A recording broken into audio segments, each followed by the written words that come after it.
ಒಬ್ಬ ಒಕ್ಕಲಿಗ ಮುಖ್ಯಮಂತ್ರಿ ಆಗೋರಿಂದ ಇವತ್ತು ಕುಮಾರಣ್ಣ ಕೇಂದ್ರ ಸರ್ಕಾರದ ಜೊತೆ ಸೇರಿ ಡಿ ಕೆ ಶಿವಕುಮಾರ್ನ ಜೈಲಿಗೆ ಕಳಿಸ್ಬೇಕು, ಇವರ ಸ್ಪೀಡ್ಗೆ ಬ್ರೇಕ್ ಹಾಕಬೇಕು ಅಂತ ಏನೇನು ತಂತ್ರ ಕುತಂತ್ರ ಮಾಡ್ತಾವ್ರೆ ಅನ್ನೋ ಮಾಹಿತಿ ನಮ್ಮ ಹತ್ರ ಇದೆ.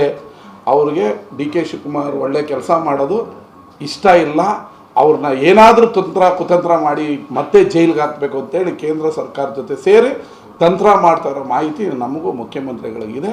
ಅದಕ್ಕೆ ಜನನೇ ಪಾಠ ಕಲಿಸ್ತಾರೆ. 24 ಗಂಟೆ ಕೆಲಸ ಮಾಡೋ ಮುಖ್ಯಮಂತ್ರಿ ರಾಜ್ಯಕ್ಕೆ ಸಿಕ್ಕಿರೋದು ನಮ್ಮ ಪುಣ್ಯ. ನೀವು 6 ಗಂಟೆಗೆ ಹೋಗಿ ಮೀಟ್ ಮಾಡ್ತಾರೆ, 12 ಗಂಟೆಗೆ ನೋಡಿ ಕೆಲಸ ಮಾಡ್ತಾ ಇರ್ತಾರೆ. ಯಾವ ರಿಯಲ್ ಎಸ್ಟೇಟ್ ಮಾಡ್ತಾರೆ? ಬಿಡದಿಲ್ಲ AICT ಮಾಡಿದ್ರೆ ಡಿ ಕೆ ಶಿವಕುಮಾರ್ಗೆ ದುಡ್ಡು ಬರ್ತದ? ಮುಖ್ಯಮಂತ್ರಿಗಳಿಗೆ ದುಡ್ಡು ಬರುತ್ತಾ?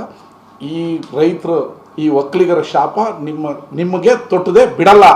ನೀವು ಹೋರಾಟ ಮಾಡಿ ಮಾಡಿ ಮಾಡಿ ಮಾಡಿ ಕೆಲಸನೂ ಮಾಡಲ್ಲ. ಅಧಿಕಾರದಲ್ಲಿದ್ದಾಗ, ವಿರೋಧ ಪಕ್ಷದಲ್ಲಿದ್ದಾಗ ಪ್ರಾಜೆಕ್ಟ್ ತರೋಕ್ಕೂ ಬಿಡಲ್ಲ. ನೀವು ಕೈಗಾರಿಕಾ ಸಚಿವರು, ಕೈಗಾರಿಕಾ ತನ್ನಿ ಅಂದರೆ ನಾನು ಯಾಕೆ ತರಬೇಕು ಅಂದರೆ, ನೀವು ರಸಗೊಬ್ಬರ ಸಚಿವರಾಗಿ ರಸಗೊಬ್ಬರ ಕೇಳ್ತೀವಿ, ಇಲ್ಲ ನೀರಾವರಿ ಸಚಿವರಾಗಿ ನೀರು ಕೇಳ್ತೀವಿ. ಆಯಿತು, ಮೇಕೆದಾಟು 5 ನಿಮಿಷಕ್ಕೆ ಮಾಡ್ತೀವಿ ಅಂದ್ರಿ. ಕೋರ್ಟ್ ಆರ್ಡರ್ ಮಾಡಿದೆ, ಮಾತಾಡಿ ಸೆಂಟ್ರಲ್ ಗೌರ್ಮೆಂಟ್ಗೆ, ಕೈ ಜೋಡಿಸಿ ನಮ್ಮ ಜೊತೆ. ಮೇಕೆದಾಟು ಕಟ್ಟಕ್ಕೆ ಕೈ ಜೋಡಿಸಿ ನೀರು ಅಲ್ಲಿ ನಿಂತರೆ ತಮಿಳ್ನಾಡಿಗೆ ನೀರು ಬಿಡ್ಬೋದು, ಇಲ್ಲಿರೋದನ್ನ ನಮ್ಮ ರೈತರಿಗೆ ಬಿಟ್ಕೋಬೋದು. ಅದಕ್ಕೂ ಭಾಷಣ, ಅದಕ್ಕೂ ಪ್ರೆಸ್ ಮೀಟು, ಅದಕ್ಕೂ ಬೈಯದೆ.